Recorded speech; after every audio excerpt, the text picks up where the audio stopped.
Good evening, everyone. It's so nice to see all of you. Welcome to tonight's roundtable. My name is Obinwabizor. I am the Strategic Events Manager at the Center for Constitutional Rights.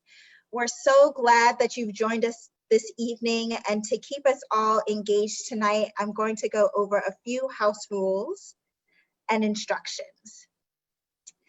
So beginning with the house rules, for the benefit of everyone present, we ask that this room that we all share here remain a safe space for all to express themselves. So please submit any questions and comments with good intent and respect, as we've done so far. I see the chat is lit already. We encourage you to communicate with each other and talk through. There is live transcription of this event being provided by Typewell, as well as ASL interpreters with us here today. The link will be posted in the chat for the transcription for easy access shortly. We'll be having a question and answer portion of the evening where we'll be taking questions from the live audience. Please use the Q&A button at the bottom of your screen, to submit any questions, and we'll try to get through as many as time allows. That is it for the rules. Sit back, relax, have a good time. I'm going to hand it over to my colleague, Chinyere, to welcome us all into this space. Hello, everyone. I am screaming with excitement to have you here with such an illustrious panel.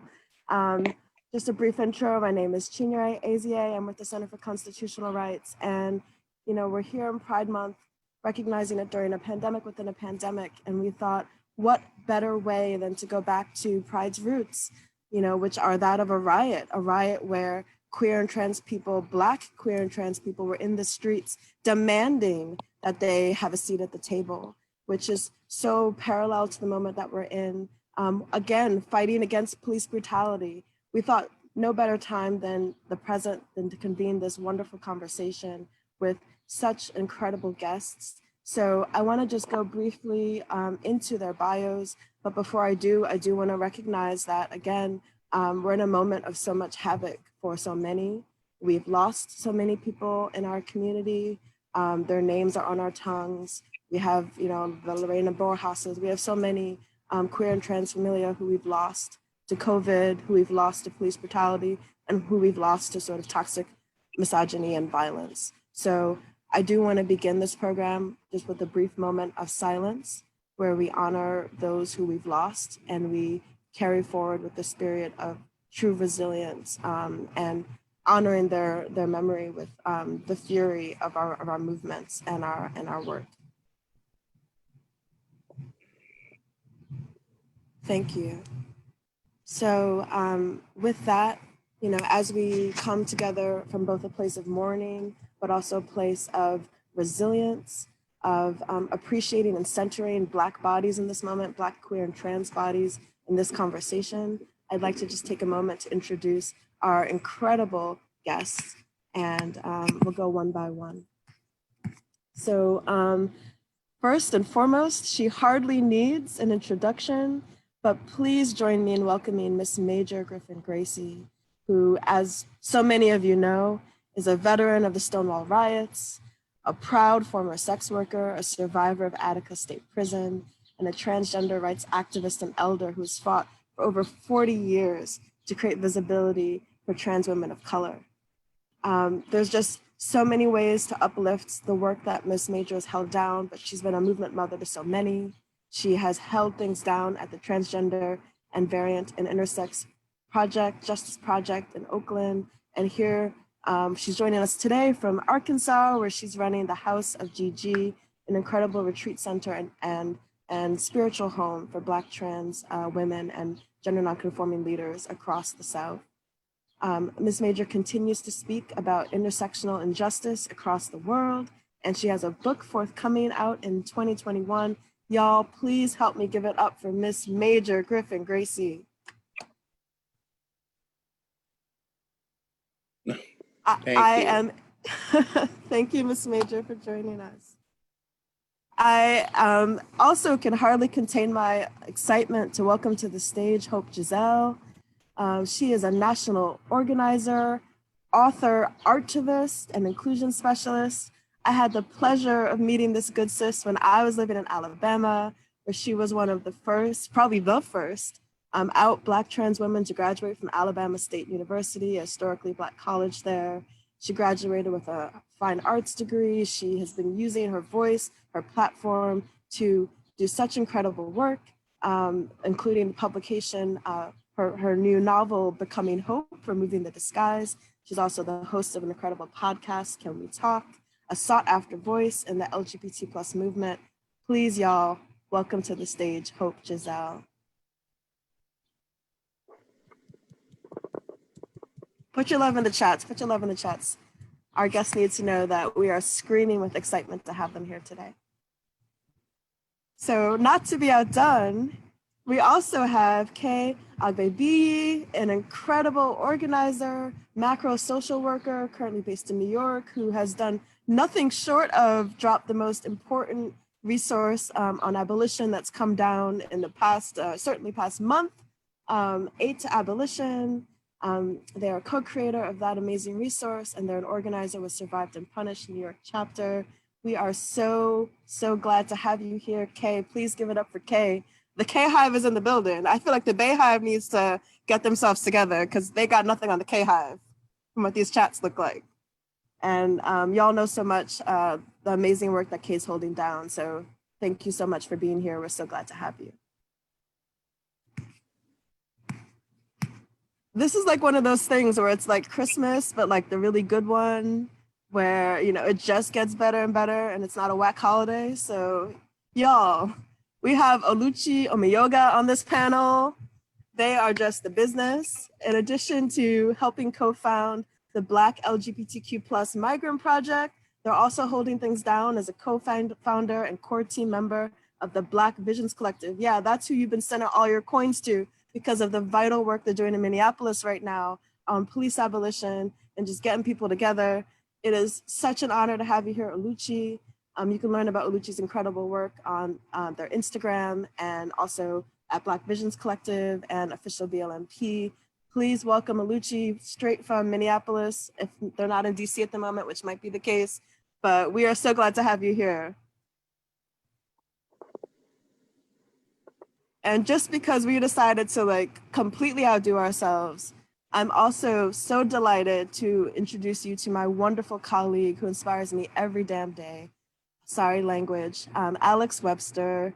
They are a Black, non-binary, queer photographer, writer, and organizer based in Brooklyn, and they're holding it down on the communications front at the Center for Constitutional Rights, where I feel privileged to work every day. In their community, they advocate and organize to end prisons and policing. They center Black, queer, and trans voices in the abolitionist movement, and their politic is unapologetically Black, queer, trans, communist, internationalist, abolitionist, anti-racist, anti-capitalist, and feminist. They are basically the bomb.com. Please welcome to the stage, Alex Webster. And y'all, that's it. I just got to be the hype person for these incredible panelists. So I'm about to peace out and hand it over to Alex. Thank you, Alex, and thank you all for coming to join us tonight. We're so delighted. Wow, I really feel like I have a lot following that incredible introduction from Chinyere. Thank you so much. It is such an incredible privilege to be here with you all, especially the panelists who are here, who are lending their time, their expertise, and coming to us as really the architects of the future that I personally am hoping to see, and that I hope that we all live to see. So I'm going to start off with just some opening statements, and then we're going to jump right into it. One of the things that I really want to make sure that we acknowledge is that as Black trans folks here coming to these dialogues, we are all at various stages of grieving. We are grieving through so many of our feelings. We're grieving through all of the work that we're doing because of the loss of our Black siblings around the country. As Black, queer, and trans folks, we bear undescribably heavy burdens, knowing that we carry with us every Black person we've lost to white supremacy, to anti-Black racism, to cis-heteropatriarchy, to homophobia, transphobia, misogynoir, to colorism, to fatphobia, to ableism, and so much more. So I just want to take a deep breath and let us know that we are going to take a moment to honor. And I'm going to say some names and I want y'all to repeat after me. But we're going to honor and remember and cherish and celebrate and exalt and anoint and sanctify and etch into the minds of all the people here and all of our collective memories, the Black folks, the Black trans people, and particularly the Black trans women who we've lost this year, whose lives were stolen from us, whose legacy was cut short, whose potential was so unjustly and untimely snuffed out. All of them had so much left in life to give, so much love yet to receive, and so much purpose still to fulfill. But they were taken from us by law enforcement, by the prison industrial complex, and in so many cases, as was with particularly Black women and Black trans women, femmes, and non-binary folks, the very people in their community whom they've entrusted their safety, their vulnerability, and their love. So I'm going to say some names, and I'm going to have y'all repeat after me. You don't have to come off your off mute, but I want you to say them with me. Titi Gully, Okay. Nina Pop, Pop, Raya Milton, Ryan Milton, Dominique Remy Felds, Dominique Themselves, Monica Diamond, Monica Diamond, Leilene Kubilete Polanco Extravaganza, Levine Coco Extravaganza, Tony McDade, Tony McDade, Breonna Taylor, Brianna Taylor, Tatiana Jefferson, Tatiana Jefferson, Oluwatoyin Salau, Luantan Tislau, George Floyd, George Floyd, Ahmaud Arbery, Ahmaud Arbery, Rayshard Brooks, Richard Brooks, Jamel Floyd. Matt Floyd. If you don't know these names, I will drop them in the chat, and I urge you to look them up, to learn their stories, to commit them to memory, mourn for them, and continue to fight like hell for the people who are still here. Whew, all right. So we're going to get along with the rest of the program. We have an incredible, incredible panel of writers, thinkers, activists, artists, and each of them incredible inspirations and architects, as I've said, of the world that we want to see and the world that we want to live in. So I'm just going to get started, throwing it straight to you, Miss Major. I mean, to all of the people who might not know who you are, you're an incredible icon. You were present during the Stonewall riots. You spent time at the Attica State Prison. All of these things Janeri has described. You are really the torchbearer of so much of the work that has brought us to where we are today. And so I want to honor you, and I want to ask you, while the Stonewall riots began the LGBTQIA rights movement as we currently know it, it was first and foremost an uprising about police brutality led by Black trans women of color, Black trans women and trans women of color. And today we're seeing that same energy reflected in the movements on the streets.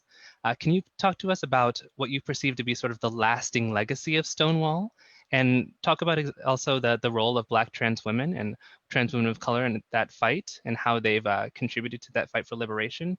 And could you also just tell us what's changed or maybe what's different since then? That's for Miss Major. Well, not much has changed. They are still out to get us. We have to continue to fight for what we get. And I guess the difference is that not only do we have to fight for it, but we have to make sure that we hold on to it. They passed this thing in the Supreme Court Monday, I believe. And that's very nice that they did. But we have to be healthy. How are we going to be healthy if the president says, stop it, and they say, go ahead, It was a very interesting time then. And I guess their mentality hasn't changed. They feel as if they can beat up on us at will and want, So it's not easy to survive, When you read the list of names, it brings up so much thought to me. And not only do I ache over it, I simply, part of me died when they died. And it's hard to bear. But with young girls that are out there and the young men that are out there, I know that we will pull it together this time and once and for all, finally get what we deserve. And if it's through somebody or over someone, so be it. Got to get our rights finally. Yeah, when you said that each one of, as I name these names and as these people die, a little part of us dies with them. And I think that when we're seeing what we're seeing around the country, and particularly in the uprising that started and was catalyzed in Minneapolis, is that we're fed up. We're tired of dying bit by bit and little by little. And the people are rising up because we're not going to have it anymore. And that's why I so appreciate the work that Oluchi is holding down in Minneapolis, that the work that Black Visions Collective is doing to inspire people around the country to use their voices. So I want to actually bring Oluchi into this conversation and ask, this is such a catalyzing moment. This is such a moment of inflection. Could you sort of tell us a little bit about what it means to organize in this moment? And when I'm actually gonna play a clip of one of the really powerful things, one of the things that gave me life personally was to see people on the streets of Minneapolis shouting shame at Mayor Jacob Frey when he refused to defund the police, to make a commitment to defund the police after seeing what's happening in the city after years of broken reforms. So if we could play that clip, and then I'm gonna ask Oluchi to jump in and give some commentary.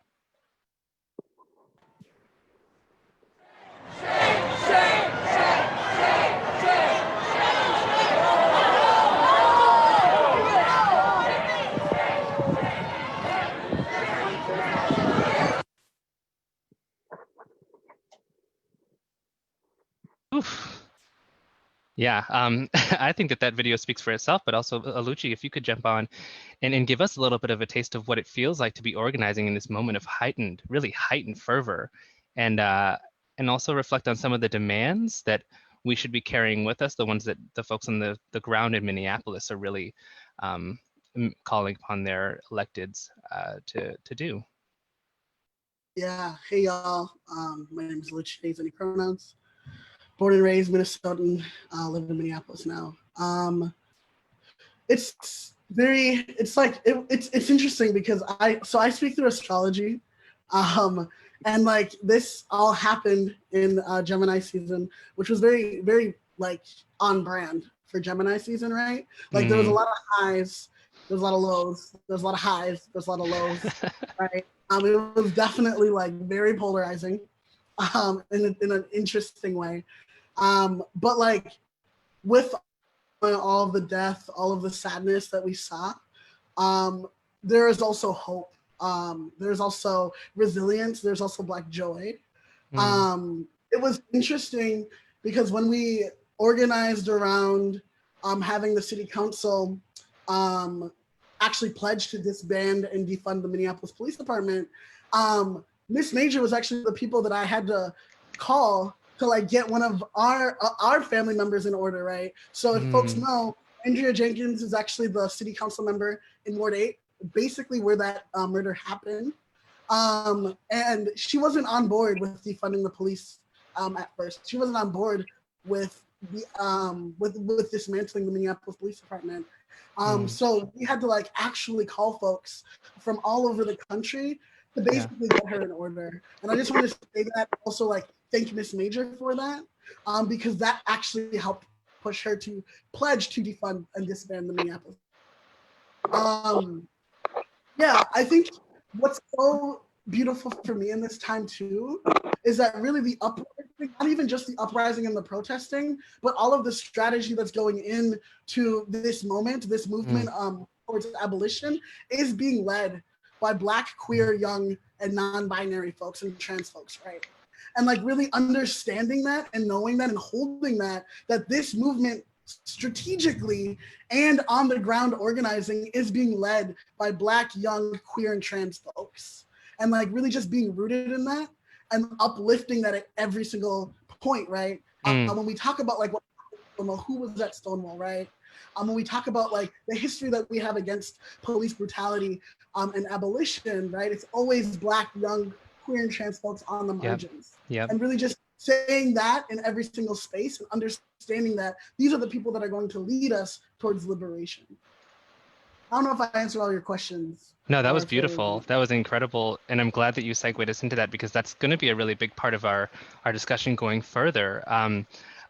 Before we get to that, and because I do want to hear from everybody on this panel about what it really means to be centering Black trans folks, and specifically Black trans women in this fight, and what that means if we're uplifting Black trans people in our liberatory visions, how that translates to, you know, a world where we're all free. But before we get to that, I actually want to turn to Kay, who I think can really speak to what it looks like, presenting to people what a vision of abolition looks like, and is doing a lot of the cross-cutting work that you were doing to make people who are really coming to the notion of defund the police and coming to the idea of abolition for the first time. So I'm actually going to have us pull up the incredible platform that Kay has co-authored, 8 to Abolition, if we can cue that up. And I'm going to put in the chat right now at this minute, because I think it's so crucial that you all look this up, understand it, read it from top to bottom, because it is such a great resource. It is put in such plain English for everybody to understand. So could we get that? Yeah, and so I'm going to have Kay, if you could sort of tell us about how this came to be, what this platform is, and for people who are for the first time grappling with concepts like defund the police and abolish the police, could you also describe what role or what sort of step in this process defunding the police is, and what we sort of envision after that? Yeah, first I want to say thank you so much for having me. But yes, I'm Kay. I'm one of the co-authors of 8toabolition.com. And the project really started when an organizer named Mon Mahaptra was looking for a way to kind of combat some of the popular reforms that were taking off across the country. And the main one that was getting a lot of traction was 8 Can't Wait. And 8 Can't Wait had a set of 8 steps. They basically argued that if those steps were implemented in different police like departments, police brutality would go down by 72%. And as abolitionists, we saw this campaign and those statements as harmful, because we're trying to eliminate all instances of police violence, because we're trying to build a world without prisons and police. And so that's where the idea kind of came from. A bunch of people just working on a Google Doc. And then it kind of just spiraled, but like in the best way. A lot of people started sharing it with their family members and having it translated. People are making signs and artwork. Every day someone is coming up with a new way to convey the 8 to Abolition message. And for a lot of people, like you were saying, this is their first time actually interacting with abolition. I've met a lot of people online who say that they've always had abolitionist views, but they didn't know there was a community out there working towards these goals. And so 8 to Abolition makes them feel confident, or more confident, when they're going into discussions with people who may disagree with them. And then for the defunding the police portion, it's interesting because defunding the police has gotten a lot of popularity, but if you look at the articles, or if you look at the people who are talking about it, a lot of people are saying, oh, when we say defund the police, we don't really mean defund the police. And something that's really important for the 8 to Abolition team and abolitionists in general is letting people know that we do want to defund the police, and just this overall goal of being impeccable with our word, like saying the things that we mean. because we have people on the inside who we're accountable to. So defunding the police is just one step on a long process of getting rid of the prison industrial complex. It's the beginning. It's not the end goal, and it's something that we need to do now so that we can work towards achieving the other components of age abolition. Wow, thank you so much. And I hope that folks who are listening and people who are tuning in, I know that we're also broadcasting on Facebook, so you can't comment and I can't see the comments, but I hope that you all are following up and going to aidtoabolition.com and looking at the platform. As Kay has mentioned, defunding the police is really just the first step, but so much of it is reinvesting into communities, getting rid of prisons, investing in investing in affordable housing, and so many things that will impact the quality of life of all of our people and all of our communities. So we haven't heard from Hope, but I hope that we can have you jump into this conversation right now. I have so much that I want to talk to you about. I'm incredibly moved by your work as an artivist, as you described the art world that you are taking by storm. And I was really actually hoping that we could reflect on a video that you posted recently.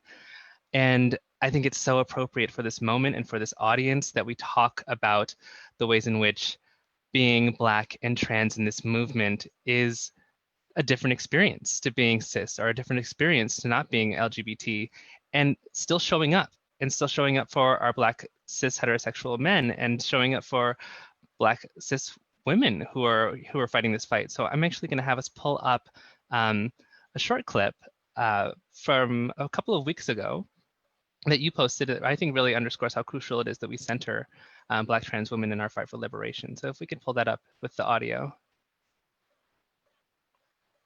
Could we actually start the clip over if it's started already?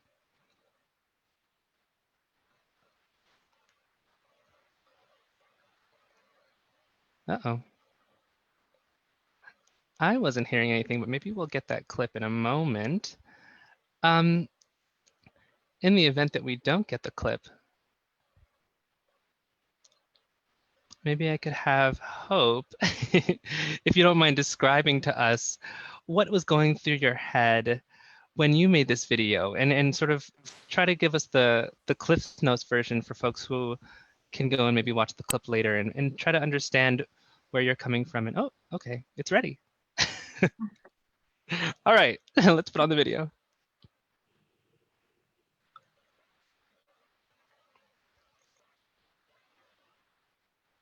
Last portion might seem distracting. Can you start it over, please? Why that information was important.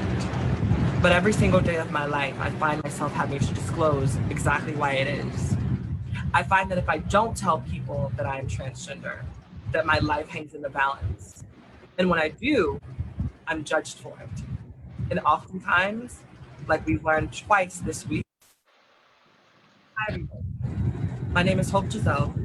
I'm 26 years old. I'm a Black woman, and I'm transgender. To a lot of you, that last portion might seem distracting. You might ask yourself why that information was important. But every single day of my life, I find myself having to disclose exactly why it is. I find that if I don't tell people that I'm transgender, that my life hangs in the balance. And when I do, I'm judged for it.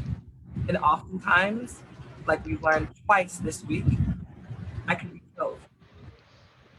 This message, what I'm saying, isn't about causing division, but it's about calling us all in. As Black people, the time for us to pick a side is over. The time for us to Bible thump one another is over. The time for us to stand together, however, is now. And if we don't do so, the bouts of white supremacy and segregation and racism are going to win.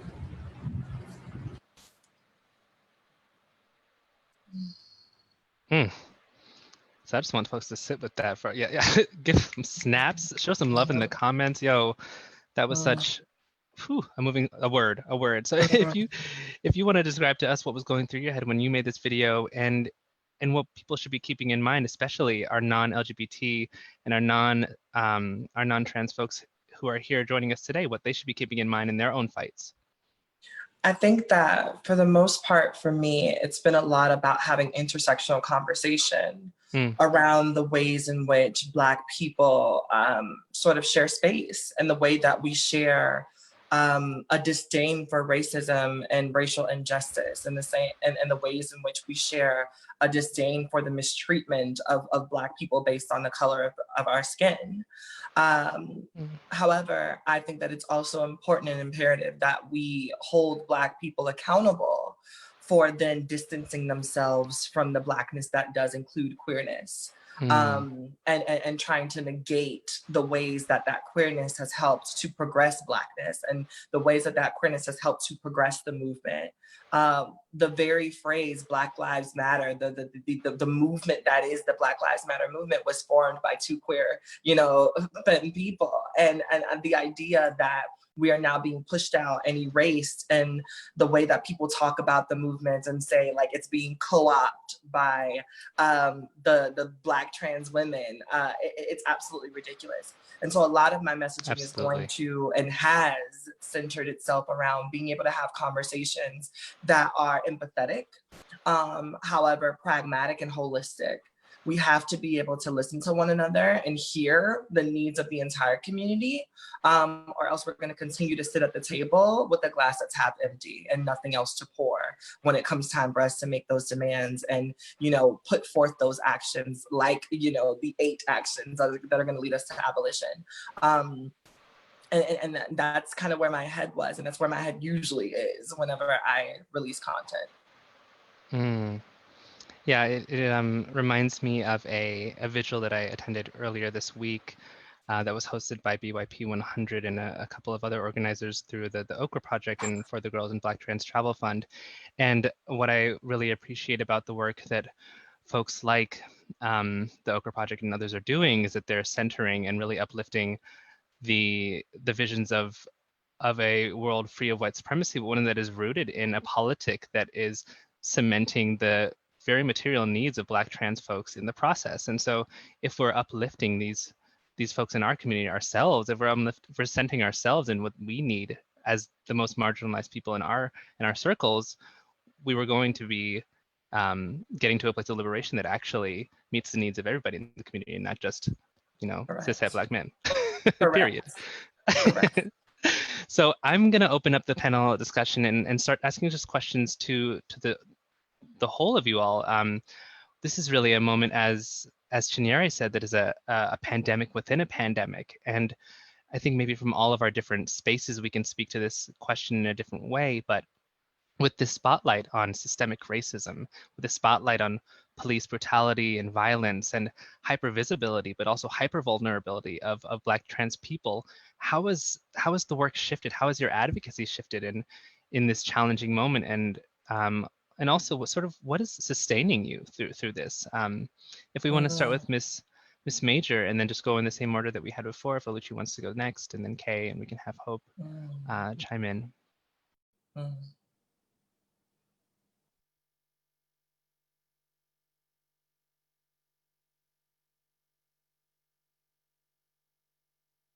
Oh, Miss Major, I think you are on mute. There you go. Yes, okay. There you go, okay. To me, the best way to go about it is to get these people to realize that they have overlooked a very important part of this, that if none of us are served, then all of us aren't served. We have to take care of everybody, to the least person on this earth.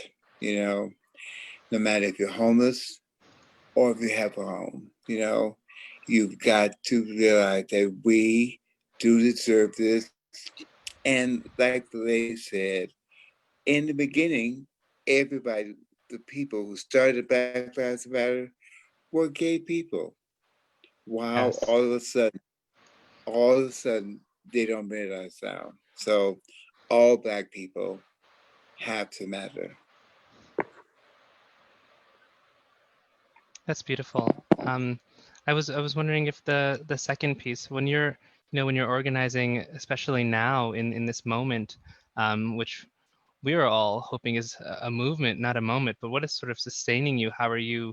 Um, how are you getting through this? Well, if this is a movement, and I pray that this time it is, God bless them, keep faith and go forward.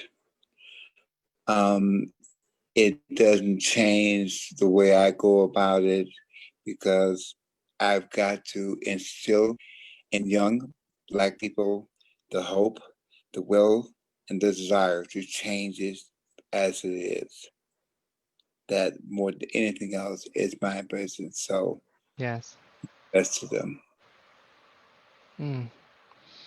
Yeah, Oluchi, if you wanted to speak to, I think you've already talked about this a little bit, but sort of in this pandemic, within a pandemic, first the COVID crisis and the racial disparities that unearthed, but then later these uprisings, how you've sort of shifted your own advocacy and uh, to meet this moment. Yeah. I think that the first thing that I will say is that all of this is global, right? The other organization that I helped co-found and that I actually get paid to work at, because I did not get paid for Black Visions, is the Black LGBTQ Migrant Project, Squad. And really just understanding and knowing that all of this is systemic and all of this is global. When we talk about homophobia, when we talk about transphobia, when we talk about like police brutality and police violence, we have to have a global context to the work that we're doing and actually talk about this transnationally, right, as well. Also, like, as I was stating before, like these movements, like I saw someone say that like these movements are led by like queer people of color. And I just want to reiterate that, yes, but these movements are specifically being led by Black, queer, and trans people, by Black folk, right? So how are we actually leading and censoring the leadership of Black people, of Black queer folks, of Black trans folks, of young folks in this time? And I think what's getting me through, honestly, like, I learned this term from one of my comrades this weekend, but I'm definitely an Action Jackson nigga, which means I love direct action. Like, I love direct action. Like, I have been to, in the last 5 days, I've been to like 7 different direct actions. That is getting me through. The fact that Black people are lit as fuck is getting me through. Like, I watched the video, some people might have seen it from Instagram, about like this like school in Oakland with all these kids, like basically saying the gender binary has got to go and all this. It's so cute. So like babies, Black babies are getting me through. Yeah, just like the Black joy and resilience that I'm seeing on a very daily basis is actually giving me life and is actually giving me the fuel to be able to be in meetings from 10 a.m. to 10 p.m. every single day, right? Yeah, and just like seeing the narrative shift through people that I would have never thought that it would be shifted through. Like folks, my family even, and how they're talking and calling for like very abolitionist practices. So really just like leaning more into organizing and like actually being excited to organize my family, which I've never been before. So like, how are we actually organizing the folks around us that are closest to us and in relationship with us in order to get? Yes, all of that. All of that was a word. I'm right there with you on the Black joy, the Black love. All of these are what are getting me through this moment. I have a save file in my Instagram that is just of Black people laughing because I need that sometimes. So I'm gonna pass it over to Kay if you want to talk about some of the ways that your advocacy has shifted. I think that you are a really good example of how, on a dime, the platforms that you've put out have engaged an entire generation of people with these topics. So if you want to talk about how it's shifted, but also some of the ways you're sustaining that energy. Yeah, so I mean, I've said this before, but I haven't always been an abolitionist in terms of like my organizing career. I hate using that word, but this is something that happened like halfway through my organizing journey. But even though it hasn't been forever, I've seen how like isolating it feels to really believe in a world without prisons and to work to free survivors who are criminalized. But the landscape has really shifted in the past like 3 weeks, not even the past month. So many people are coming to Abolition. It's becoming trendy. Even nonprofits are coming and taking credit for work that a lot of grassroots groups have been doing. So What's new? yeah, it's really hard to even like understand like what's happening now because they are shifting so rapidly. I think for me, it's also important. One of the co-creators of Aid to Abolition, Derica, talked about the fact that we have to remember that what's happening right now is happening as a result of Black people dying, and that can be really sad and even morbid to think about. But that grounds me and reminds me that I need to treat this moment with reverence. So even though it is exciting for me that a lot of people are coming around to ideas that we've believed in, that we're told were far-fetched, I'm always keeping that in the back of my mind. And then for what sustains me or keeps me going, after doing this for a while, I know that there's moments where things will be really heightened and really busy, and I'll be used to working 12, 13, 14-hour days. And then there will be months where nothing is happening at all and I'm bored. So I kind of just am learning to like lean into this moment, realize that a lot of people are getting radicalized and be grateful for that and save the complaining for later. I mean, I spend a lot of time watching like trash YouTube videos and like on TikTok and doing simple things like not ever skipping breakfast or trying to get 8 hours of sleep are things that I am really committed to. And then the rest I'll just figure out later when things calm down. I love that. There was one thing that you mentioned about the way that people are being activated in this moment comes at the cost of Black lives. And I was talking in another forum recently about how the political education that we are so eager as Black folks to give everyone else because we need them to get on the same page came at a cost. We didn't learn this by mistake. It wasn't because we put our nose to the grindstone and we read a lot of books and suddenly we were woke as fuck. Sorry for the cursing, but because we know somebody or because we experience that death on a personal level, viscerally, not as an abstract, but as somebody who could have been our family member, somebody who was our family member. So I want us to ground this conversation in the recognition that this education doesn't come cheap. It does not come cheap at all. So Hope, if you can answer the same question about sort of your advocacy in the art world and in making art in this moment and how you grapple with that given the new realities. So I think that there's like there has to be sort of this this minute mixing of art and activism, and I think that we've seen a lot of that. We've seen it on the streets. We've seen it in the voices and in the songs and in the dancing of Black men of all sorts, from all backgrounds, just getting together and dancing in the streets. We see it in the drum beats that are happening as the marches are going on. And I think that the way that it's affected my personal brand of art, my personal way that I use my voice to sort of amplify messaging is that it's forced me to remind any and everybody who will listen that this is not a monolithic fight. This fight is so nuanced. This fight is so layered. This fight is an onion. It is not an orange. You don't just peel and eat this one. This is not a peel and eat situation. It's very deep. And I think that a lot of folks miss that when they are, getting ready to put out messaging or when they are considering ways in which they can go about their activism. And I think the thing for me has been reminding Black folk that there are queer Black people that are still afraid of you. And that's a hard reality for a lot of cis Black people to realize and understand at this moment, because I think that there's a victimization tactic that is also being used against Black queer people, where Black cis people are saying, well, right now what you're doing is the same thing as white people are doing and you all are centering yourselves. And it's like, no, we want to be included. as we include you, we want to be included in the fight. We want to be included in the actions. We want to be included in the pain because we are hurting as well. And I think that a lot of the work and a lot of the messaging that I've been doing has been making sure that Black folk understand that this is not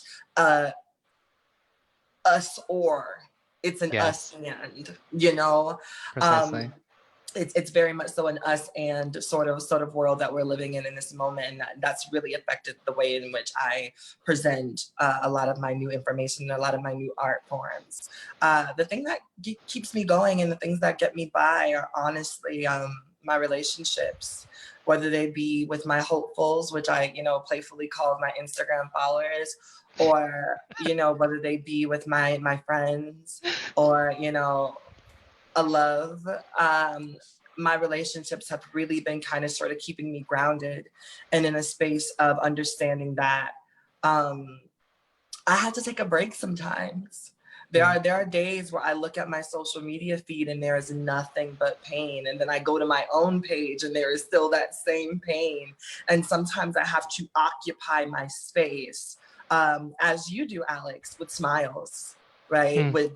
With music, with joy, with colors that scream and invite warmth and invite beauty into my life. Yes. And so those are the things that kind of keep me afloat during this time and keep me centered and grounded, is acknowledging that, holding fast to my relationships, and then also occupying my space with things that remind me that it gets better. Yeah, I think we have very similar coping mechanisms. There was one part that really that you said that reminded me of someone thankfully who's not an ancestor now, but Iana Dior, how in these spaces we are so vulnerable and we are not safe at many times. Iana was first attacked by a cis Black woman, not by a cis Black man, but a woman who decided to put her hands on her trans sister.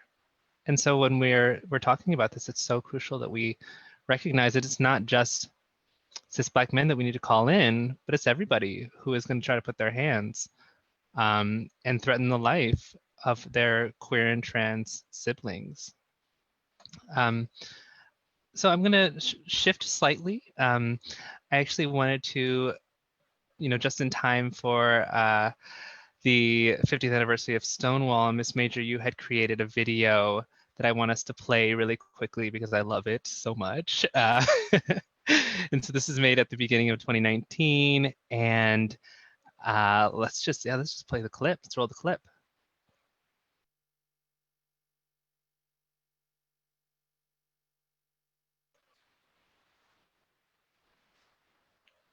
I think we got the clip coming, but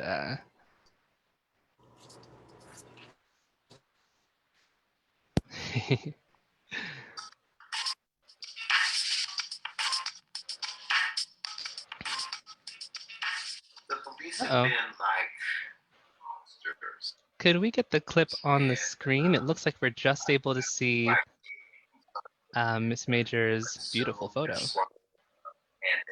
is out as bones. It has nothing to do with color or religion or upbringing or money. The blue suit is all the same. They're all worthless, unimaginable, horrible people and destructive to mankind in general, especially our trans and non-human community. I don't know who invited those motherfuckers to be in the private. Why would you invite a shark to swim with you naked in the sea because you like sharks? No fucking body would do that shit. These motherfuckers are only out to arrest, put us in jail, lock us up, beat us up, get us a septic dick, and then kick us out their car. Happened to me twice. I know exactly what the hell I'm talking about. They should have never been in a private raid. Private raid is supposed to be about some sense of pride. How much pride do you have if you think the police are worthy of being there, standing by your side, holding your hand, touting a little gay flag? Fuck a flag. That shit is a damn thing if you're not going to treat people right or fair or honest.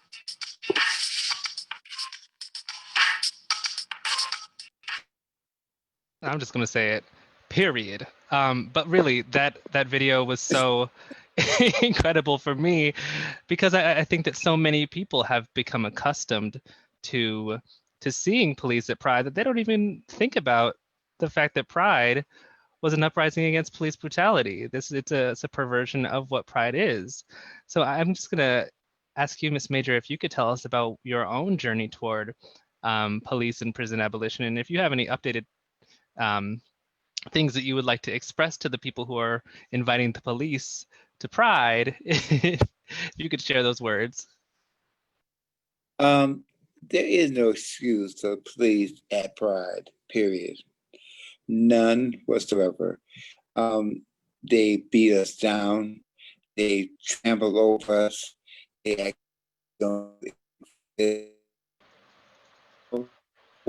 on earth were they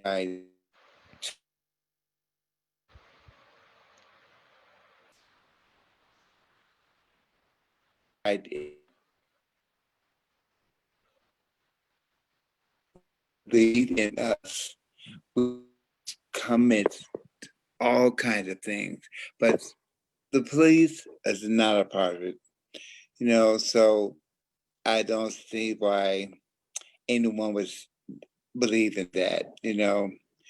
So I go about my life making sure that I tell them if the police is there, don't expect me. Yeah. And could you tell us a little bit about your own journey to your understanding of police and prison abolition? What was sort of what brought you to Well, this? when I went to and oh God, I don't know when it was, but when I did my 5 years, I found out then that not only were they liars, but it was so unbelievable to suffer the abuses that they did. You know, you would think that, especially in that kind of situation, that you would be admired, you know, given your credence for what it is that you do, you know. And they're in the prison, they just run amok. They just take advantage of you in any way that they can. So I met Big Black when I was in Greenhaven, and he made me aware of what they were doing. And it is amazing to realize that towns spring up after they put a jail in them.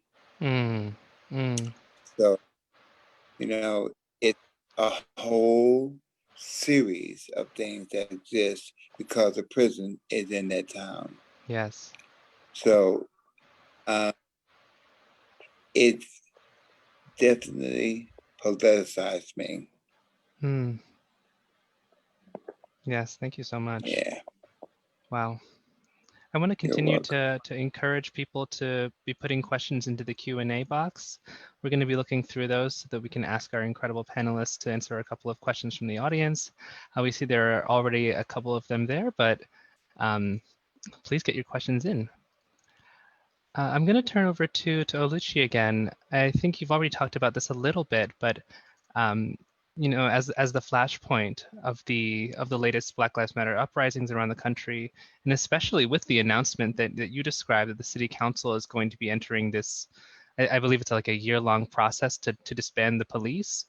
A lot of people, and myself included, are looking at Minneapolis as a litmus test for abolition movements across the country. I'm hoping that you can sort of, as the person, as one of the people who is leading this fight and one of the people who is on the ground there, if you could talk us through some of the wins that you've had, but also what sort of the work looks, what some of the work looks like going forward, and what are the demands that you're making of the city of Minneapolis after, you know, they've announced this really landmark decision. Yeah, thank you for that. Yeah, there's been a lot of wins even before getting to that point. The most recent one was actually yesterday. That's weird. Am I like split for other folks too? I think they'll get it in a second. Yeah, great. There we go. Uh-oh. Okay. And we're back. Yeah. So it's cool. It's cool. So yesterday, St. Paul, which is if folks don't know, because most people don't know Minneapolis and Minnesota. St. Paul is a twin city of Minneapolis. The St. Paul Public Schools actually, the school board just voted to remove SROs from the St. Paul Public Schools, which is a really big thing, which is really amazing because that initiative was actually led by one of my homies, who's also like a little Black, like non-binary, queerish person. Hey. That like I love and like trust, who was actually leading that work, which is really dope. But Minneapolis Public Schools also has voted to sever ties with the Minneapolis Police Department. We had the University of Minnesota was the first really big institution to cut ties with the Minneapolis Police Department. And then we had different organizations and corporations like First Avenue, which is a very iconic music hall in Minneapolis, Target Center, and other places. I think there was like over 50, 75 folks that have like severed ties with Minneapolis.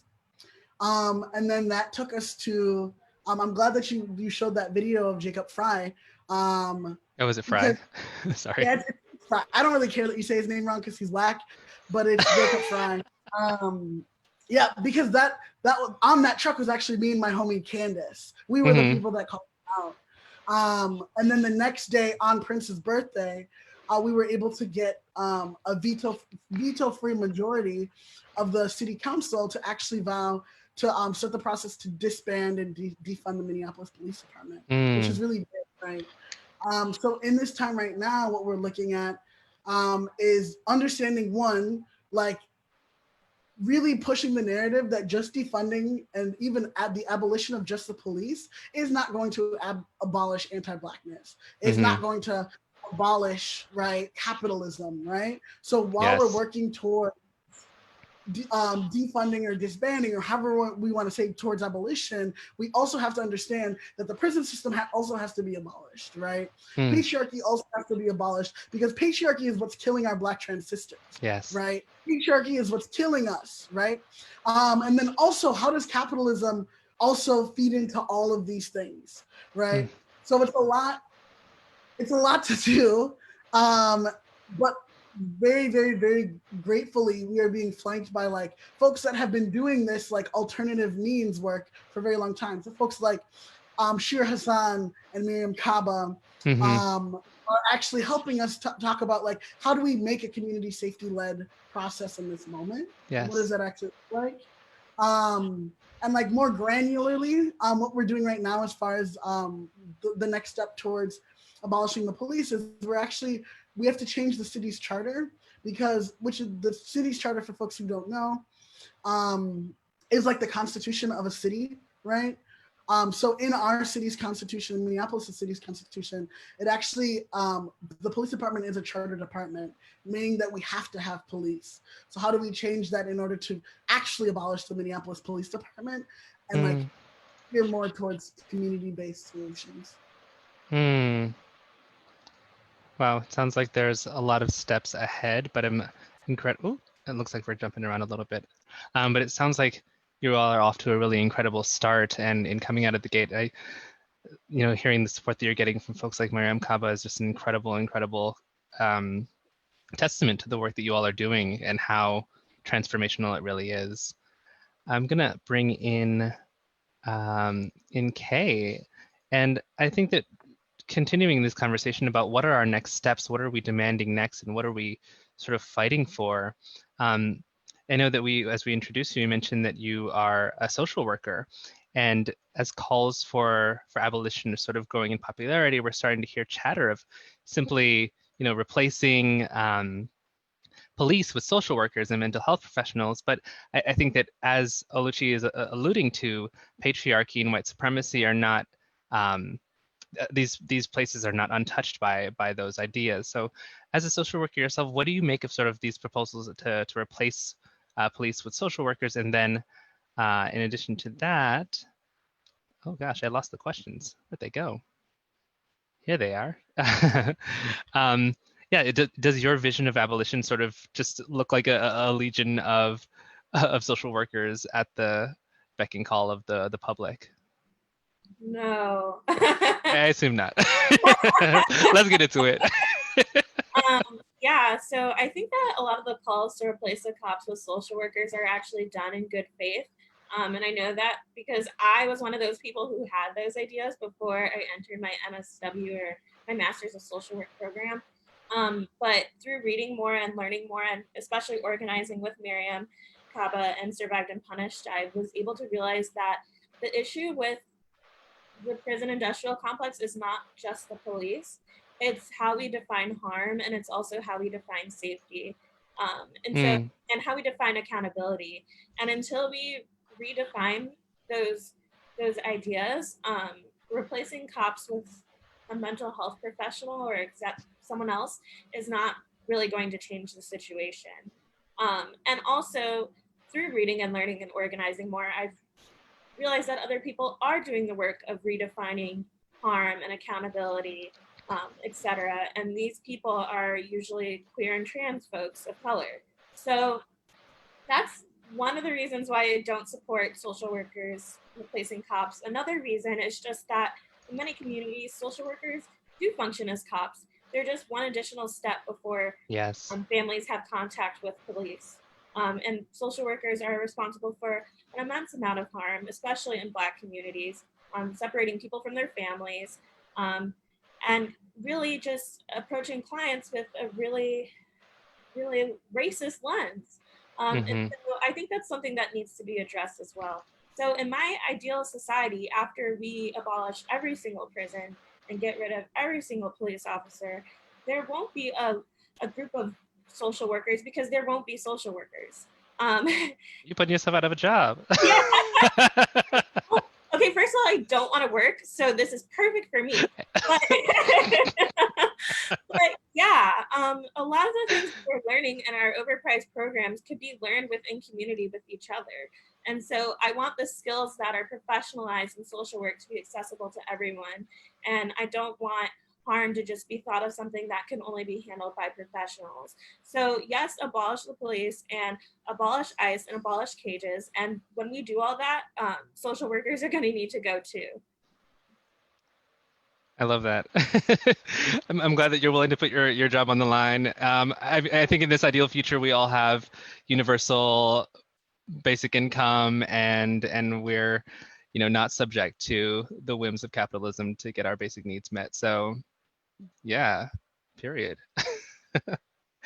I think I'm going to jump over to Hope. And Hope, I think that we have talked a lot about your art and your activism, but one of the things that I would really, really love to hear from you about is the work that you're doing with the National March on DC. I think this is going to be a really landmark year for you all with everything that's happening and with the amount of visibility that trans folks are getting in this moment and the movement that's building to really center our movements in the acknowledgement of the dignity of trans people in our society. So I want to hear from you, like you're going to be leading this march on DC. What is the march calling for, and what is how has it evolved since is this the second annual? This is the second annual. How has it evolved from the first time? Like what does that feel like?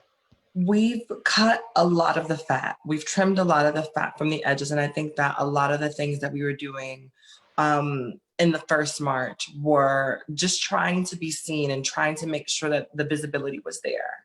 And we got the visibility. People came out, there was fellowship, it was amazing, it was awesome, and it felt great.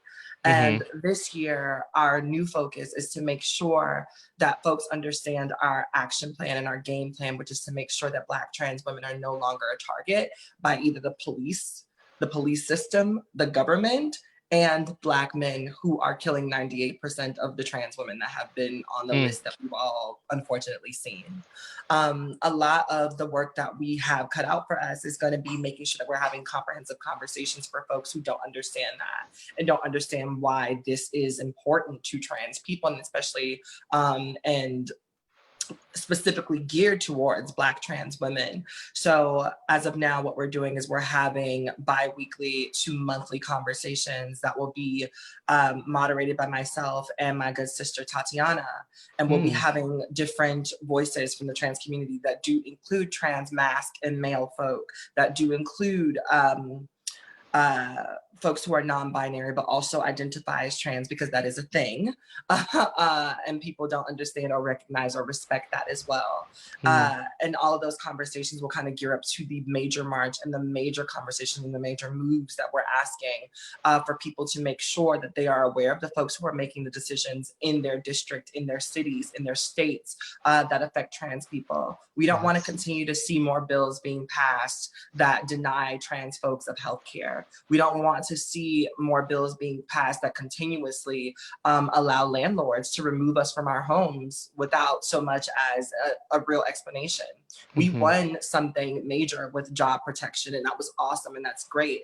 But when we talk about the way that we're seeing trans folks being kicked out of the military, when we're talking about not being able to serve your country because of who you are and how you identify, when we're talking about not being able to come home safely because your landlord might discover something about you that they don't like, that is not incumbent on whether or not you can pay your rent on time. Those are the things that we're asking and calling to action at this march. This march is about the actions and what we need to see happening for trans folks. But it's also about making sure that folks understand why this is important, why we are marching in the first place. It's not just a bunch of trans women of color and trans people and allies, you know, just walking down the street and supporting one another for the sake of supporting one another. We are walking down the street, we are marching, we are asking, we are putting forth policy and action because Black trans women are being killed. Black trans women are being murdered. Not Black trans women are dying. We are being murdered at the hands of people who don't understand us. We are being murdered at the hands of the government that does not understand us. We are being murdered at the hands of our families who put us out too soon.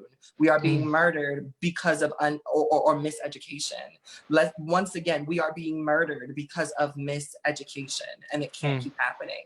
And so that is one of the major things and one of the major themes that we're moving forth with as far as the march is concerned this year. And I'm really excited to be sort of heading off a lot of these initiatives.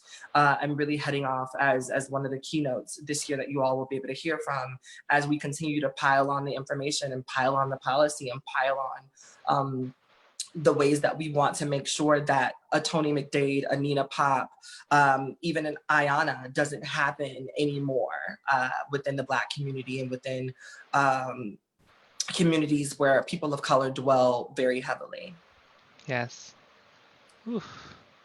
Thank you so much for that work that you were doing, that you're like the container for in this space. I'm so incredibly excited about this march, and I really hope that I can make it down there to DC to support our folks. So I mean, you don't have to twist my arm. I'm trying to be down there. Please. Please. All right, I'm there. I got my tickets. So I'm gonna try and close out because we do want to get to people's Q&As from our audience members. And this is a question that I'm opening up to everybody, and we'll start with Oluchi. I did say that we were going to get to this question, and I'm sorry that it's taken so long to get around to it, but this really has been such a rich conversation about all of the work that is being done. But I do want to center this last question in why it is crucial, really, why it's really absolutely necessary to center Black trans people in the work that we're doing. And I think another way to put this is what is lost in a movement that does not center Black trans people, and particularly Black trans women? Yeah, I mean, if you understand and know intersectionality, you know that folks are not going to be free unless those who are most at the margins are free. And when we're talking about that in this context, we're talking about folks who are trans, specifically Black women, right? Black trans women, disabled folks, right? So these people are folks that live on intersections and have specific needs and specific, like, it's very specific, it's specific, right? Like a disabled person who is white does not have to go through life as a Black person, but what about a Black disabled person, right? What about a Black trans disabled person? So we really have to be working at the intersections for us to actually be liberated in this world. And then I guess the second part of that question is in your work, what does it look like to center Black people and to center Black trans people? What does that tangibly look like? Yeah, I mean, the representation of voices are a real thing. I'm very blessed that the whole core team of Black patients are queer, Black, non-binary folks. So it's really easy for us to like show representation throughout our core team, right? But we also organize and uplift queer and trans Black people all over Minneapolis. So when folks are talking, it's always going to be someone who's queer, someone who is Black, someone who is trans or has trans experience, right? And that's the tangible things that we can do. Also, understanding and knowing, because I'm personally working towards liberating myself to liberate others, the work that I do and the campaigns that I do are specific for all of the identities that I hold and all of the identities that Black folks hold, right? So when we're working towards like freeing Black people, when we say all Black lives matter, we're really working for all Black life. And really like centering the identities that I may not have, right? Like me being an able-bodied person. Yes. Like how are we centering disability justice in this time? Who are the folks that are speaking about disability justice? Yes. Yeah, I think it's worth noting that, you know, on this panel, you know, we represent a very specific intersection, but there are voices that are not represented here. And I think it's so crucial that when we are out in the streets and at our computer screens and anywhere that we are organizing and anywhere that we are, you know, bringing these conversations to light, that we are centering the voices who stand most to be impacted by the effects of the change that is coming. Kay, if you could also jump in about this same topic, what does it mean and what does it look like to center Black trans people in the abolitionist space, or maybe in your own work or in your own organizing? Yeah, I think for me, kind of going back to what I said earlier, is entering the space and realizing that we're doing this work because our people are dying, like currently, people are in cages, and treating this moment with the respect that it deserves is I think crucial to centering Black trans leadership. I think another thing is Black trans people, especially Black trans women and Black disabled people, are the most criminalized group in society. And so who better to lead us and who better to have an analysis of how we're going to end the prison industrial complex than those who are most harmed by it daily. And so that's what I'm thinking about when I go into this work. But another thing that I'm thinking about is just when we abolish prisons, like I was saying, we're going to have to restructure community. And trans people, Black, queer, and trans people, and Black disabled people have really been putting in the work for a very long time on building communities outside of the state, building up resources for each other outside of the state. And so those are tools that everyone's going to need to utilize once we get rid of prisons. And so that's what I'm keeping in mind when I do this work. I think centering leadership means, or centering people means actually like giving up things. I know that a popular slogan that was going around at the time was that like, I think it was like privilege isn't like pie, like once you give up some, or like yeah, zero-sum game. Yeah, it was pretty much saying that like in order for someone else to have equality, you won't have to give up something. And I think that's bullshit. When I'm working in solidarity with other people, I'm understanding the fact that I might lose something, or I might have to give up or cede power, or give up money or opportunities, etc., in order for the groups that I'm working in solidarity with to achieve their goals. And so to center the leadership of Black trans people means that eventually you're going to have to give up some opportunities. You're going to have to be quiet sometimes. And you're going to have to work through the uncomfortable feelings that come or that go along with that. Beautiful. Yeah, I really appreciate that you've brought up sort of this this sort of tagline or this phrasing that was floating around, because I think it is really misleading to say that, you know, we can all exist in a society that is going to be catering to all of our needs, but still have like billionaires. Like, are we gonna have billionaires? No, absolutely not. So I think that we should be extremely honest and realistic about what it looks like to level the playing field and have an equitable and just society. So I'm going to be bringing in Hope next. Hope, I think that you've mentioned this before and you've talked about this a little bit in what you've already shared with us, but could you also tell us like what it means? You can either speak from a space of personal experience or from professional experience. What does it mean to center Black trans people, Black trans women, Black trans disabled people, whatever intersection you'd like to speak to in your work and in this liberation experience? Pass the mic. Period. I mean, simply put, pass the mic. A lot of the time what we're seeing is that there are people that are centering themselves under the guise or under the impression that they are doing us a favor. Oh, I came out and I said that I stand in solidarity with you, and so I did you a favor because most people wouldn't. Or, oh, I invited you to this space, and although you're not going to be able to say much, you're in the room that most trans women will never see, and so I did you a favor. Or, oh, I gave funding where nobody else would give funding, although I'm policing it like shit, and so I'm doing you a favor. Be happy with that. And I think that one of the biggest things to me that really helps Black trans women be centered is when you pass the mic, when you pass the resource. And that is not just for, you know, cis het people who don't understand. This is also for other trans folks who think that being the only one at the top and having that exclusivity makes you better than everyone else. Don't forget that everything exclusive goes on sale at some point. And so we have to be mindful of the idea that there cannot only be one at a time. There should be multiple trans women at a time that are able to speak to the issues, because there are multiple stories at a time that tell the lives and the time spans by which trans women are living.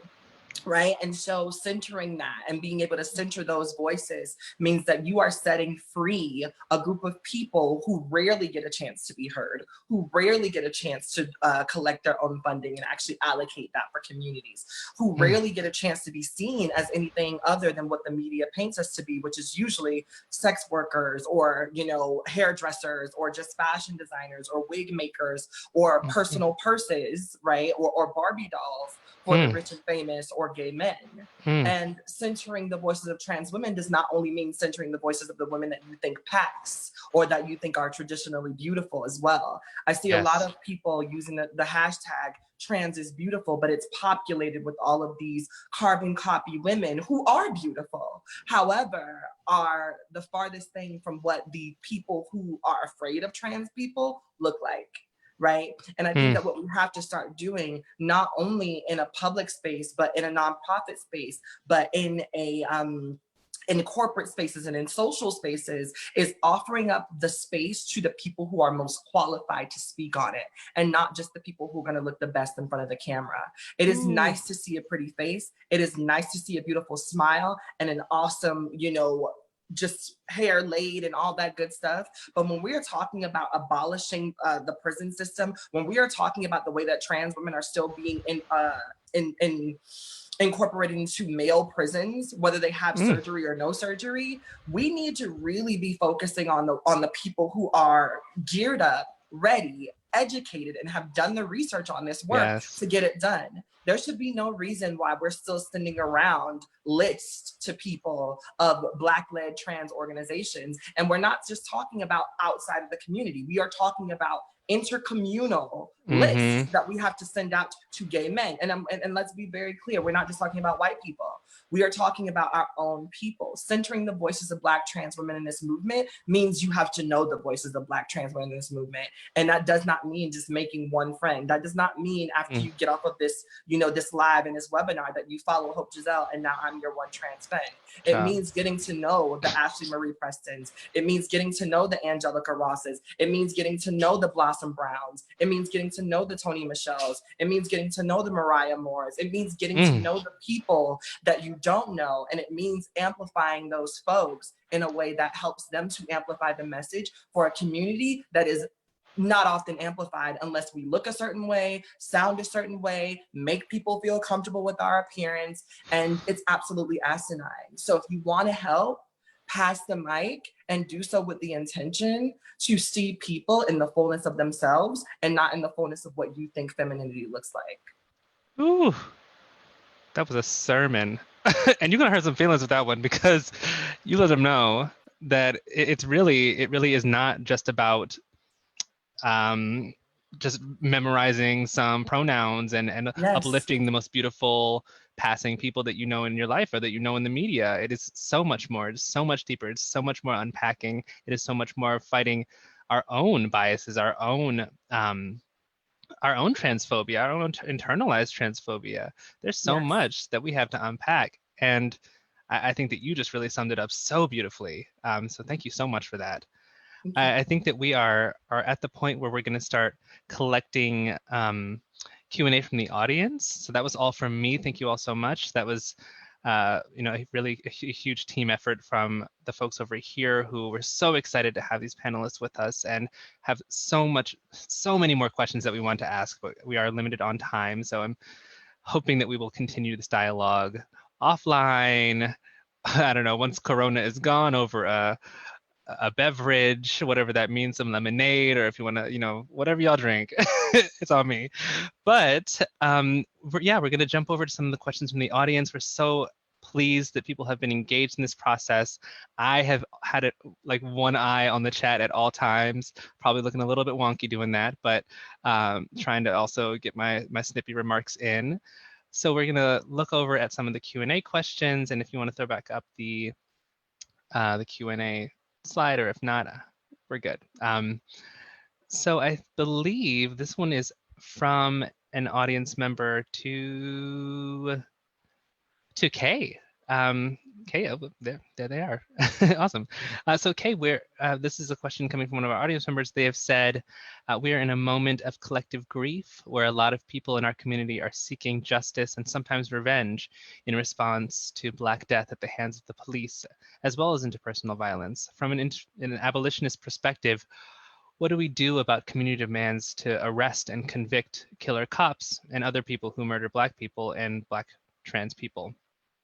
Is incarceration an option? I believe we know the answer to that. And what kind of accountability and/or punishment and/or justice is in line with broader goals of police and prison abolition? And actually, I think this is a question for both Kay and Oluchi. So Kay, if you want to answer first, since you're on screen and looking so great, and then Oluchi, if you want to jump on. Yeah, I think that a lot of people are trying to deal with their feelings right now about seeing cops get away with murder, and it's as abolitionists, we wanna hold space for people's grief and anger, their righteous anger, but we also have to remember that to be an abolitionist means that we don't believe that anyone should be in prison.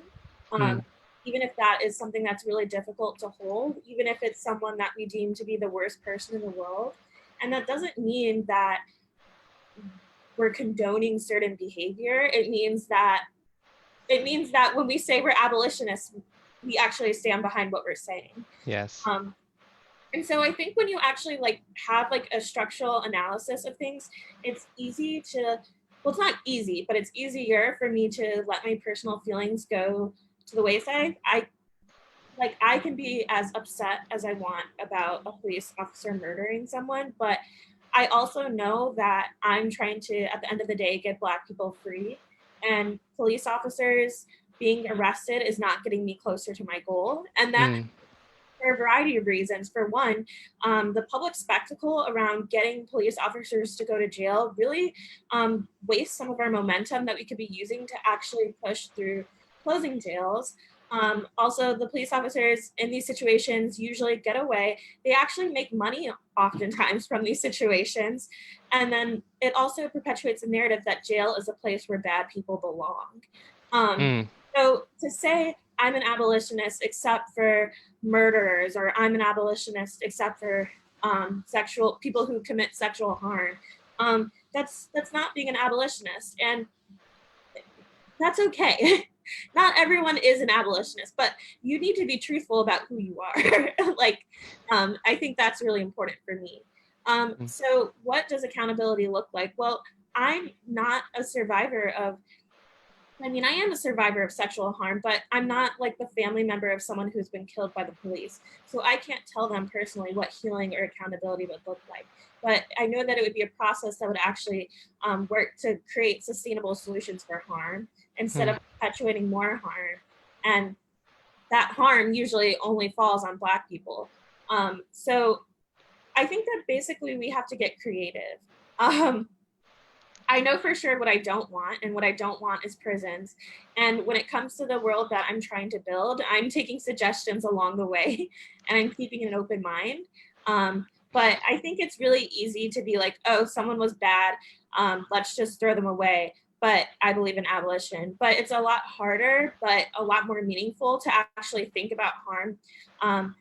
Think about harm in a structural way and realize that the more that we invest in policing, the more it's going to hurt Black people long term. Yes. There was something that you mentioned in there that I really felt as an abolitionist and as somebody who advocates for abolition in mixed spaces, and like abolition and non-abolition spaces. It was that the notion that as abolitionists that we have all the answers. And I think we really have to push back on that. I think it's really crucial that we invite all of our creative people, all of our thinkers, all of our dreamers, all of our envisioners, people who are going to be charting these paths into the future into the space where they can tell us. That's why I think it's so important that people who are not already abolitionists become abolitionists and tell us how to get rid of prisons, and then have like options for what that looks like in the future, like what that vision manifests itself as in a very tangible way. So thank you so much for that. Oluchi, same question to you. Sorry, I was muted. Yeah, I mean, Kate basically just said everything that I was going to say.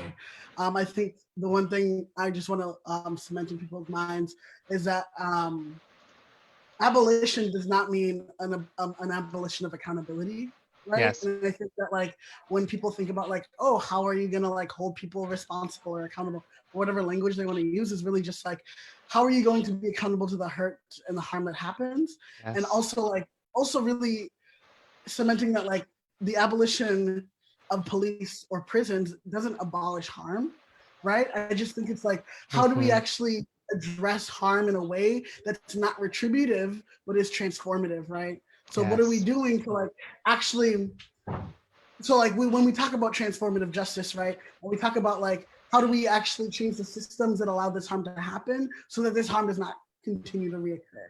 And what prisons does is actually just cements the reasons why people commit crimes or people commit harm, right? And it's a cycle, right? And it never actually, like the point of prisons is to rehabilitate people, but that's actually not what prisons do. Yes. So yeah, basically did out everything that Kay said, I'm just, yeah. Yeah, I'm so in sync with you on, and both of what you've shared is so, it's just like a lot of the reflections that I'm also making as we're talking about this. And one of the things that also comes to mind to me is that for some people, and maybe these are the people that we'll never convince, but for some people, transformation is actually not the goal of incarceration. For some people it is, and we have to like at some point talk about the fact that, capitalists are making money off of people being enslaved in jails, and that some people actually do want punitive responses to harm. So I think it takes really a huge cultural shift around not only racial capitalism, but also around harm and around accountability and around just the punitive nature of this country and this world that we're sort of stuck in. And I really hope that it means that we'll be reaching out to people who are envisioning what that narrative shift looks like. So I'm going to jump us into our last question. Sadly, it's 9:45 and it went by so quickly, and I'm really sad that we have to close this up, but I'm going to ask Hope to be the first one to answer this one. And the question is really very simply, and maybe not simply, but how will we know when we are free? What does it look like? What does it taste like? What does it feel like? Does it have a smell? Does it have a set of feelings attributed to it? Like what does freedom, and how do we know when we're free and when your people are free? Speaking whoever you describe as your people. The sad part is that we will never know because we've never known freedom. A lot of us have never known what it's like to genuinely be free in this country. And so there will be, I believe, an awakening, but for us to truly understand freedom, you know what I'm saying? We would have had to have that luxury. We would have had to have the luxury of being born into a world that sees our humanity first, right? And then as queer and trans people, we would have had to be born into a world that sees our humanity first, second, sometimes third, you know, in order to really understand what that might feel like. I can imagine, but it's kind of like when you've been that person that's been in toxic relationship after toxic relationship after toxic relationship. When something good comes along, you're always skeptical because you don't know when that something good is going to end. And I think that the saddest part for us and the reason why Black folk need free access to therapy and to mental health services is because I believe that even once we have it, we're still not going to understand what that looks like for real. The next generation of us will. The babies will understand, but I think that those of us that are doing the work, those of us that are fighting for it, unfortunately, I think that this goes back to what Kay was saying, is that it comes at the sacrifice. We give up, right? We give up knowing what that looks like for ourselves. And we give up smelling that and feeling that and walking in that for ourselves so that these babies, so that these people, so that these kids, so that these young trans people coming up and these non-binary folk coming up can live in peace, so that lesbian women and gay men and everybody that falls on the spectrum can live in peace, live in Blackness, and so that Black people can live in the fullness of themselves without having to feel like they need a song about brown-skinned girls, or without having to feel like they need Black men to show up in suits on the steps of the Supreme Court to feel represented. And that's just where I'm at. I don't think that we'll know freedom, but I do think that our fight is not in vain, and I think that all of the work that we're doing, every single piece of it, will benefit those people that will come behind us and continue that work and continue that legacy that we're beginning. And when you started that, I was like, damn, Hope, you're like betraying your name. I'm feeling so like hopeless with this. I don't think we'll ever know what freedom looks like. And I was like, well, damn. Well, shit. Like, what am I gonna do then? but I'm gonna I'm gonna invite Kay, if you could answer the same question, and then we'll have Oluchi close us out. And sadly, I don't think maybe some of you all have noticed we lost Miss Major on the feed. It seems like maybe her phone or the device that she was using died, and so we've been in touch with her team, and they said they haven't been able to get in touch with her, so they're thinking that her phone died. But that she was so grateful and so happy to be a part of this conversation, is so inspired by the people here on this call. And so I hope that you all will be finding a way to support her and House of Gigi and the work that she's doing, and continuing to think about her as we continue this conversation and as we leave. Yeah, for me, I think that the work of an organizer is to spend hours, days, weeks, months, years working towards things that you might not ever see happen, or you might not ever get to like enjoy the fruits of your work. But it's still something that I enjoy doing and that I'm passionate about. But to me, a world a world where we're free is not necessarily a world without conflict or a world without harm, but it's a world where we handle harm in a way that recognizes people's humanity. And so the world that I'm trying to build is not a world where everyone gets along all the time, but it's a world where people don't have to fear disposal or fear like being isolated from their community. So that's what keeps me going. And I get glimpses of that world when I'm in community with other people who are committed to abolition, but who are also committed to redefining justice and Yes. treating people with care. And so I get little glimpses of that freedom when I'm with my friends or my pod people or my community. And so I think that my hope is that I can feel that way all the time and everyone can.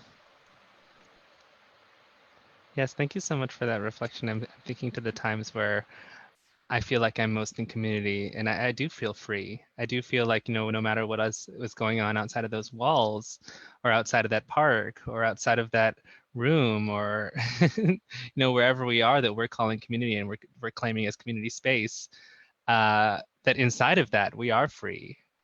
And that's incredibly, incredibly uplifting and incredibly liberating.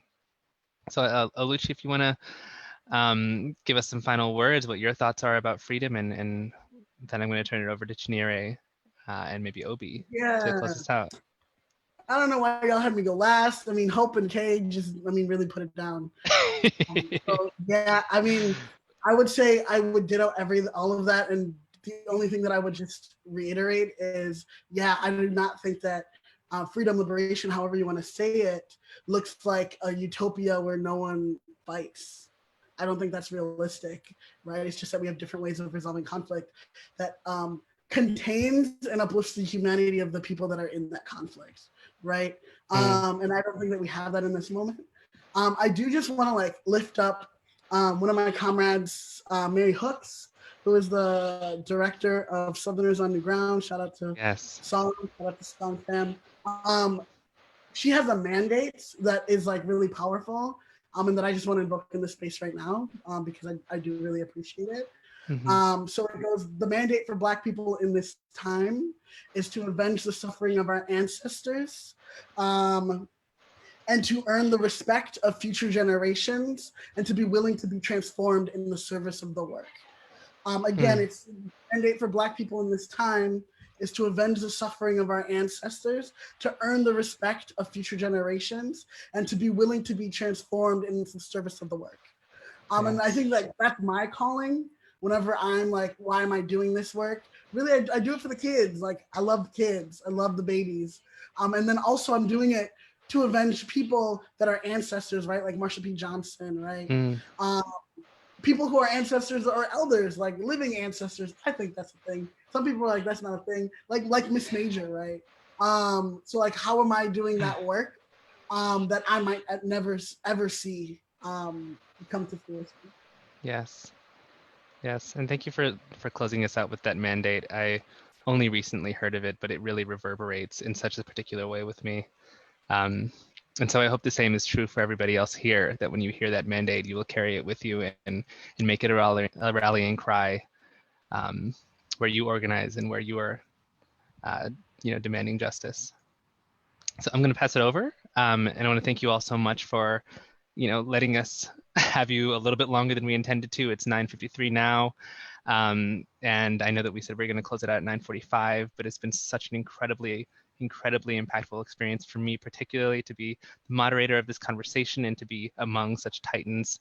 And really, I'm just so moved. I can't tell you all how much I appreciate your time and your love and your energy, your vulnerability, your intelligence, your organizing everything, every little bit of it. Thank you so much. And I'm gonna pass it to Chinyere.